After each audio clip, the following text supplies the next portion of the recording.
माढा आणि पंढरपूरमध्ये घड्याळ आणि तुतारीचे उमेदवार विजयी होणार. आमदार अभिजित पाटलांचे माढा आणि पंढरपुरात भाजपला आव्हान.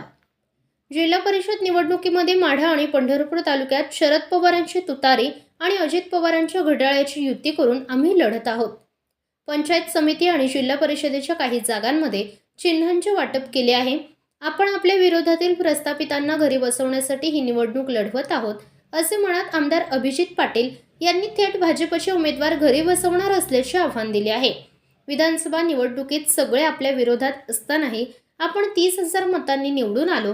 आता जरी अनेक नेते भाजपकडे चालले असले तरी काही फरक पडणार नाही. माढा व पंढरपुरातील सर्व जागांवर दोन्ही राष्ट्रवादी युतीच्या उमेदवारांचा विजय होईल असा विश्वास त्यांनी व्यक्त केलाय. यावेळी आमदार अभिजित पाटील यांनी मोठे शक्ती प्रदर्शन करत उमेदवारी अर्ज दाखल केले. माढा आणि पंढरपुरात आमदार अभिजित पाटील यांच्या दोन्ही राष्ट्रवादींचा थेट भाजपशी सामना होणार आहे.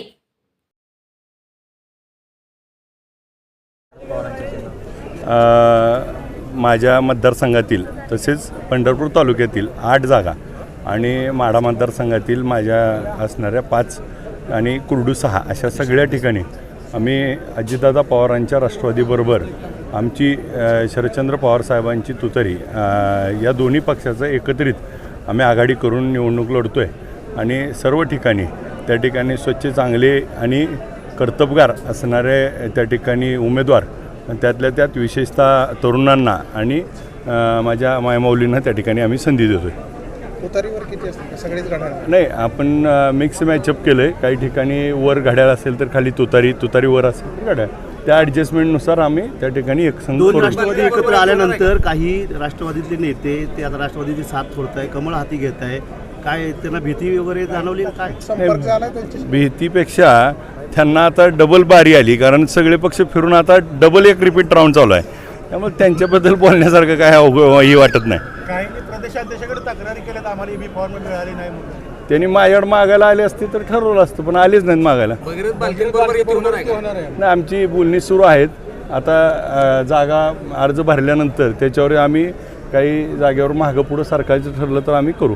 या निवडणुकांमध्ये ऊस दराचा प्रश्नही मोठ्या प्रमाणात पुढे येणार आहे. हो, कसं आपण सामोरं जाणार? आपण बघितलं असेल ऊस दराच्या बाबतीमध्ये त्या ठिकाणी आपण बघितलं असेल तर विठ्ठल कारखान्याने जेव्हा विठ्ठल कारखाना बंद होता त्यावेळेची काय अवस्था होती. विठ्ठल कारखाना बंद असताना 2022 होता. विठ्ठल कारखाना सुरू झाला, पहिल्या वर्षी आम्ही 2500 रुपये दिला. त्याच्या पुढच्या वर्षी आम्ही काही कारखान्यांनी 2500 जाहीर केला. आम्ही 2550, 2700, 2800, 25 ते 3000 आपण गेलो. गेल्या वर्षी आम्ही 2800 रुपये त्या बायकीच्यानी दिले, आम्ही 2803 रुपये दिले. परत बाकीच्यांनी 100 रुपये दिले, त्यांचे झाले ते 2900. मी आज 3003 रुपये दिलेत. त्या ठिकाणी गेल्या वर्षी देखील आम्ही 100 रुपयानं पुढं आहे. आत्ता देखील आपण बघितलं असेल काही कारखान्याने 2800 चालू केला, कुणी 2850 केला, कुणी 2855 केला, आम्ही 2875 केला. आणि मग शेतकरी संघटनेच्या मागणीवर आम्ही 3001 रुपये गेलो.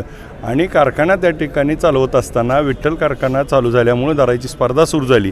हे त्या ठिकाणी सगळ्या सभासदाला, शेतकऱ्याला मान्य आहे. लोकसभा, विधानसभा त्यानंतर आता नगरपालिकेमध्ये देखील भारतीय जनता पार्टीला या ठिकाणी पिछाडीवरती राहायला लागला. आता देखील तुम्ही पूर्णपणे कमळ जिल्ह्यातून संपवणार? नाही, मुळामध्ये ही निवडणूक आपण बघितलं तर आता तिथं जी चालली ही पूर्वपारंपरिक आहेत. इथं जी काही स्वतःला ही निवडणुकीत बघितलं की प्रत्येकजण आपल्या घराला, माझ्या पोराला, माझ्या बायकोला, माझ्या घरात त्या ठिकाणी त्याच्यासाठी कुठल्याही पक्षात जातात. त्या पक्षासाठी त्यांना काही घेणं देणं नाही. त्या ठिकाणी सगळी निवडणूक ही स्वतःसाठी त्या ठिकाणी चालू आहे. आणि मग आपण एका बाजूनं बघितलं तर माझ्या मतदारसंघामध्ये सगळ्या जागा त्या ठिकाणी आम्ही पंढरपूर तालुका आणि माढ्यामध्ये त्या ठिकाणी एक हाती घेऊ. आणि कारण ही जी सगळी लोकं आता एकत्र आलीत, ही सगळी विधानसभेला होती, तरी देखील 30,600 मतांनी निवडून आलो. भारतीय जनता पार्टीचा सुपडा साफ होईल?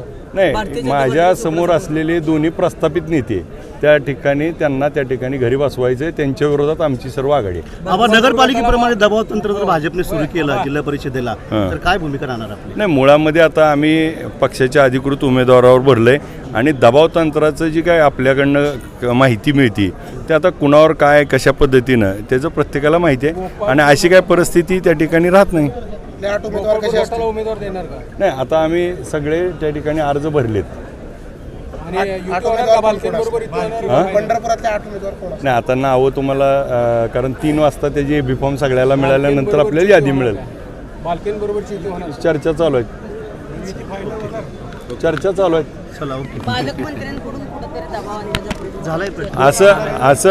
असं तुम्हाला कोणी सांगितलंय त्याची जरा मला माहिती द्या. असा आरोप केला की पालकमंत्री दबाव टाकून हे करा. नाही त्यांना कोणीतरी चुकीची माहिती दिली होती त्यामुळे मी त्यांना देखील सांगितलं तसं काय नाही. कारण मोठ्या एवढ्या निवडणुकीमध्ये एवढे मोठे नेते एवढ्या खालच्या लेवलवर येत नसतात.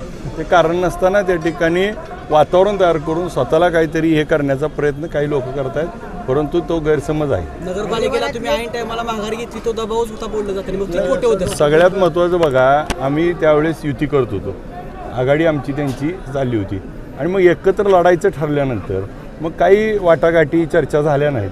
म्हणून त्या ठिकाणी आम्ही विचार केला की ह्याचा फायदा दुसऱ्याला होऊ नये. मग आज माझ्यासोबत आलेल्या काही उमेदवाराला त्या ठिकाणी थांबणं शक्य नव्हतं, म्हणून त्यांच्यासाठी मला ती काही उमेदवारासाठी लढावं लागलं. आणि मी जर त्या ठिकाणी पूर्ण यांची आघाडी ही केली असती तर काय रिझल्ट आला असता तुम्हाला माहिती आहे. विधानसभेला घड्याळाचा विरोध होता, आता घड्याळ हातात. नाही विधानसभेला जर बघितलं असेल तर वेगवेगळ्या पक्षावर वेगवेगळे लढले होते. आता जे त्या ठिकाणी ह्या पक्षात होते, तिकडून होते, ते आता कुठं चालले आहेत. ह्याच्यात बघा, पक्ष माझ्या दृष्टीनं हे एक पार्टी म्हणजे विठ्ठल सहकारी साखर कारखान्याच्या रिलेटेड पार्टी आणि त्याच्या विरुद्धची पार्टी ही त्या ठिकाणी या पंढरपूर तालुक्यामध्ये आत्तापर्यंत चालत आलं आहे. आणि मग प्रस्थापित 40 वर्षाची त्या ठिकाणी सत्ता जर बाजूला काढायची असेल तर त्या ठिकाणी एकसंघ काही दिवसापूर्वी आपण जी नारा देतो तो विठ्ठल परिवार एक आला पाहिजे का, तर त्यावेळेस स्वतः स्वार्थ होता. आता काय माहिती आहे का, सगळं सोडून नको त्याकडे नको जर जात असतील आणि ज्याच्यासाठी आयुष्यभर लढली त्यांच्या जर वळचणीला जाऊन बसत असतील तर यांचा विचार कसला. मग ज्या लोकांनी शरदचंद्र पवार साहेबाचा पुरोगामी विचार त्या ठिकाणी जपला होता, मग यांची काय पायमळणी केली जाते आहे का. आणि मग मला जिल्हा परिषद सदस्य झालं पाहिजे, मला काहीतरी मिळालं पाहिजे, ह्याच्यासाठी त्या ठिकाणी सगळ्या ॲडजस्टमेंट करतात. माड्यामध्ये शिंदे बंधू सगळे एकत्र आले तुमच्या विरोधात. ते पहिलेच एकत्र होते ना. संजय मामा देखील आता तुमचे घड्याळ जरी असलं तरी ते रश्मी बागल बरोबर नाही म्हणजे ह्याचा अर्थच तो आहे ना, म्हणजे कोण कुठं आहे, कुठल्या पक्षात आहे, ह्याच्यापेक्षा पारंपरिक लढाई आहे. त्या माझी शिंदेविरुद्ध लढाई आहे, तिथले प्रस्थापित आहेत. हिथं जे प्रस्थापित आहेत त्यांच्याविरुद्ध आमची लढाई. प्रस्थापित नेते तुमची कोंडी करून पाहतात, तुमचे उमेदवार फोडायचा प्रयत्न काही करायला लागले नाही, हे सगळं करून बघितलंय. आता अनुभव भरपूर आला आहे, त्यामुळे सगळ्याला सबस्टिट्यूट अर्ज भरून ठेवले आहेत, त्यामुळे त्यांचीच कोंडी करू आम्ही. ओके धन्यवाद आबासाहेब.